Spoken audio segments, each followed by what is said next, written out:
అందరికీ కూడా శుభాశీస్సులండి. South India సర్వాధికారి యూట్యూబ్ ఛానల్ ద్వారా అనేక మంచి విషయాలన్నీ కూడా తెలియచేయడం జరుగుతుంది. అందరూ కూడా ప్రతి రాశి గురించి కూడా వివరంగా తెలుసుకోవచ్చు.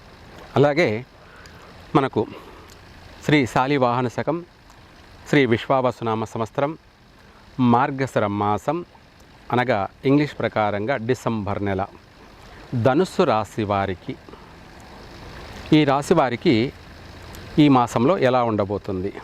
ధనుసు రాశి వారికి, ధనుసు రాశి అనేటప్పటికీ మూలా నక్షత్రం 4 పాదాలు, అలాగే పూర్వాషాఢ నక్షత్రం 4 పాదాలు, ఉత్తరాషాఢ నక్షత్రం ప్రథమ పాదం 1వ పాదం కలిపితే ధనుసు రాశి. ఈ ధనుసు రాశి వారికి ప్రథమార్థంలో అంతగా కలిసి రాదు. ప్రథమార్థం అంటే మార్గశిర మాసం శుద్ధ పాడ్యమి మొదలుకొని పౌర్ణమి వరకు కూడా, ద్వితీయార్థం అంటే పౌర్ణమి తర్వాత అమావాస్య వరకు కూడా. మార్గశిర మాసంలో ద్వితీయార్థంలో కొన్ని పనులు నెరవేరుతాయి. ప్రథమార్థంలో కొన్ని పనులు మధ్యలోనే ఆగిపోయే అవకాశము ఉంది.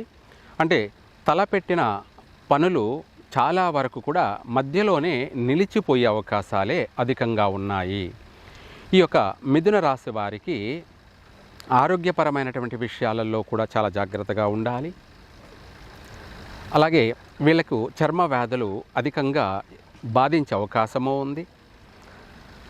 వీటితో పాటు ధనుసు రాశి వారికి ఇవే కాకుండా ఏదైనా వ్యాపారాలు ప్రారంభించే విషయాల్లో ప్రథమార్థంలో అసలు ఏ వ్యాపారం కూడా, చిరు వ్యాపారమైనా పెద్ద వ్యాపారమైనా ప్రారంభం చేయవద్దు. ద్వితీయార్థంలో చేయండి, కలిసి వస్తుంది. అంటే గ్రహాల యొక్క అనుకూలత, శుభ సమయము అంటాం కదా, అంటే శుభ సమయం అంటే ప్రకృతి అంతా కూడా అనుకూలంగా ఉంది అని అర్థం. గ్రహాలన్నీ కూడా అనుకూలంగా ఉన్నాయి. అదేవిధంగా శుభ సమయం అనే దాన్ని బట్టి శుభపక్షము, శుభమాసం అని ఎలా అంటామో అందులో కూడా శుభపక్షము అంటే పక్షబలం. పక్షబలం అంటే మామూలుగా చంద్రుడు దినదినం అభివృద్ధి చెందేదాన్ని బలం అంటారు. కాకపోతే ఈ రాశి వారికి ద్వితీయార్థంలో అనుకూల వాతావరణం అధికంగా ఉంది. నూతన వ్యాపారాలు ప్రారంభం చేసుకోవచ్చు, కలిసి వస్తాయి. విదేశాలకు వెళ్ళాలి అనే ప్రయత్నాలు కూడా ముమ్మరంగా ప్రయత్నం చేయండి, చక్కగా నెరవేరుతాయి. ద్వితీయార్థంలో విదేశాలకు వెళ్తారు, అనుకూలిస్తాయి. అనుకున్న పని నెరవేరుతుంది. అక్కడికి వెళ్ళి కూడా స్థిరపడతారు, అభివృద్ధి చెందుతారు కూడాను. అలాగే ఇవే కాకుండా బంధువులతో కావచ్చు, స్నేహితులతో కావచ్చు, ఇరుగు పొరుగు వాళ్ళతో కావచ్చు, ప్రథమార్థంలో ఊహించినటువంటి గొడవలు, కొట్లాట్లు, అధికమైనటువంటి మనోవేదన, గాయాలు, సంఘటనలు, ప్రమాదాలు ఇటువంటివి అధికంగా జరిగే అవకాశం ఉంది. మళ్ళీ ద్వితీయార్థంలో అనుకూలిస్తాయి. అంటే ఎవరైతే తిట్టారో, ఎవరైతే దూషించారో వాళ్ళ నోటితోనే మళ్ళీ పొగిడే అవకాశం కూడా ఉంది. భార్యాభర్తల మధ్య తగాదాలు, మనస్పర్ధలు, అనేకమైనటువంటి సమస్యలు తలెత్తే అవకాశము ఉంది. కాబట్టి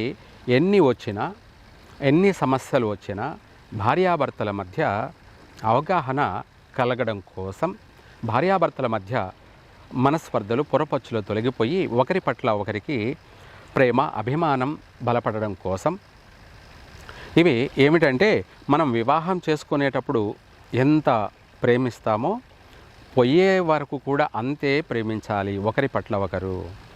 ఇదే శాశ్వతమైనటువంటి బంధము అంటారు. అదే ఆ బంధం బలపడడం కోసం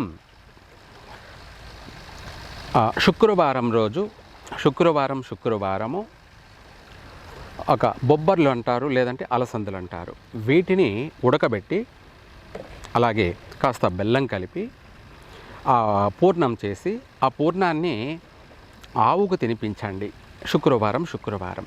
అలాగే ఇదే కాకుండా నాగదేవతలకు నైవేద్యం కూడా పెట్టండి అదే పూర్ణాన్ని. అంటే బెల్లము, బొబ్బర్లు కలిపి నైవేద్యంగా నాగదేవతలకు పెట్టి నైవేద్యంగా అదే ఆవుకు తినిపించండి శుక్రవారం. ఇది కూడా రాహుకాల సమయంలో. ఆ రాహుకాలం శుక్రవారం వచ్చేసి 10:30 నుంచి 12 వరకు ఉంటుంది. ఆ సమయంలో ఈ విధంగా తినిపించినట్టయితే పతి పత్ని పీడోపశాంతి. ఓం శుక్ర అరిష్టేతు సంప్రాప్తే శుక్రపూజాంచకారేతు శుక్రధ్యానం ప్రవక్ష్యామి మమ పతి పత్ని పీడోపశాంతి. అంటే భార్యాభర్తల మధ్య వచ్చేటువంటి తగాదాలు కావచ్చు, మనస్పర్ధలు కావచ్చు, వాళ్ళ యొక్క శారీరకంగా కావచ్చు, మానసికంగా కావచ్చు, అనేక విధాలు కూడా వాళ్ళు బలపడతారు, బంధం బలపడుతుంది.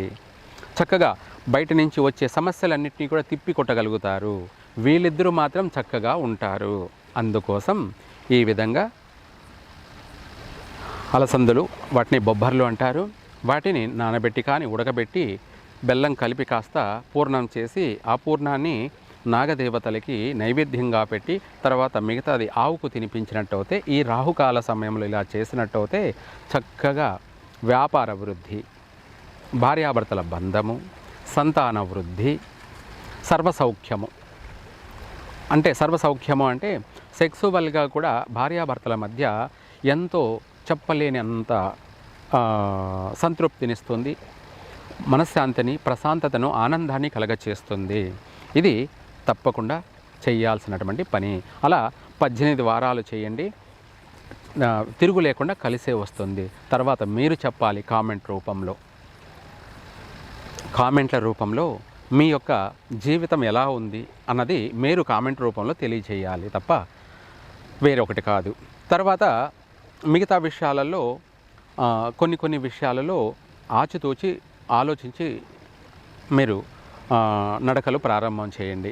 వాహనాలు కొనడం విషయాల్లో జాగ్రత్త ఉండండి. భూ వివాద విషయాల్లోకి తలదూర్చకాకండి. ఎంతసేపు వీలైనంత వరకు వాటి నుంచి బయటపడడానికి ప్రయత్నం చేయండి. చక్కగా కలిసి వస్తుంది.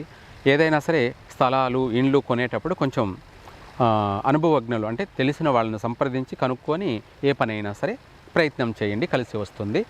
సర్వే జన సుఖినో భవంతు.